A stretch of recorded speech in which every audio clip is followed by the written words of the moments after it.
ఇప్పుడు pan India సినిమాలని చెప్పి చాలా హై బడ్జెట్ సినిమాలు చేస్తున్నారు. ఈ సీజీ వర్క్‌లు ఇవన్నీ చేసినప్పుడు ఇందులో కెమెరామెన్ రోల్ ఎంత ఉంటది? ఎందుకంటే ఒక కెమెరామెన్ ఉంటే క్వాలిటీ హై వస్తది. ఒక కెమెరామెన్ ఉంటే రాదు. రకరకాలుగా మాట్లాడుతూ ఉంటారు. ఆ కెమెరామెన్‌కి సీజీ సినిమాలు చేసిన ఎక్స్‌పీరియన్స్ లేదు. అలా రకరకాలుగా మాట్లాడుతా ఉంటారు గదా! అసలు నిజంగా ఈ సీజీ సినిమాల్లో ఒక కెమెరామెన్, సినిమాటోగ్రాఫర్ రోల్ ఎంత? సినిమాటోగ్రాఫర్ ఎవరైనా పర్వాలేదు. సీజీ వాళ్ళు వెరీ ఇంపార్టెంట్. ఓకే. వాళ్ళు ఎంత బాగా ఇస్తే ఆ కెమెరామెన్‌కి అంత సో, మంచి దాని పేరొస్తుంది. సక్సెస్‌కి, ఫెయిల్యూర్‌కి కెమెరామెన్‌కి సంబంధం కెమెరామెన్‌కి లేదు. ఏ రకంగాను సంబంధం లేదు. Okay sir. కెమెరామెన్ ఏం కావాలో, వాళ్ళకేం కావాలో వాళ్ళని అడిగి, వాళ్ళ అప్రూవల్‌తోనే చేస్తున్నాం. ఈవెన్ నేను కూడా.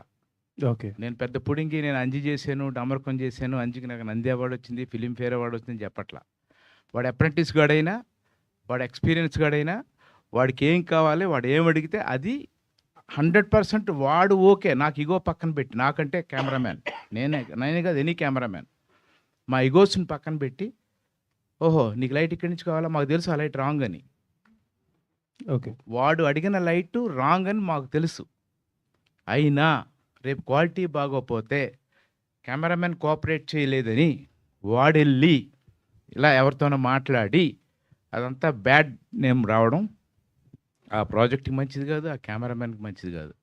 అందుకని వాళ్ళకి ఏం కావాలో అదే చేస్తున్నాం. రాకపోతే అది కర్మ. మా తప్పైతే ఏమీ లేదు. ఎనీ కెమెరామెన్, అప్రెంటిస్ కెమెరామెన్ అయినా సరే వాడు చెప్పింది చేస్తే అవుట్‌పుట్ వస్తే క్రెడిట్ వాడికే. బ్యాడ్ నేమ్ వస్తే మాత్రం కెమెరామెన్‌కి రాకూడదు. బట్ అలా జరుగుతుందంటారా? 100%. అంటే ఐ మీన్ బ్యాడ్ నేమ్ వస్తే వాళ్ళకే రావడం, మనకు రాదు అనేది జరుగుతుందా ఇండస్ట్రీలో? 100%. 100%. పాపం మీడియా గాని, జనం గాని మాట్లాడట్లా. తెర వెనకాల ఆ కెమెరామెన్ చెడదొబ్బాడని మాట్లాడుకుంటారు చెడదొబ్బినోళ్ళు. యాక్చువల్ కెమెరామెన్‌కి సంబంధం లేదు. ఓకే. సీజీ ఏ రకంగాను కెమెరామెన్‌కి సంబంధం లేదు. That to now. అండ్ దీనికని ఒక సెపరేట్ ఒక టెక్నీషియన్ వచ్చాడు ఇప్పుడు కొత్తగా. ఇదివరకు 24 క్రాఫ్ట్స్ ఉండేవి కదా! అవును. ఇప్పుడు సీజీకని ఒక కెమెరా ఒక టెక్నీషియన్ తెచ్చుకుంటున్నాం మేము. ఓకే.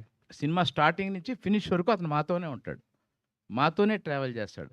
వితౌట్ హిజ్ నాలెడ్జ్ ఒక్క ఫ్రేమ్ కూడా మేము తీయం. ఓకే.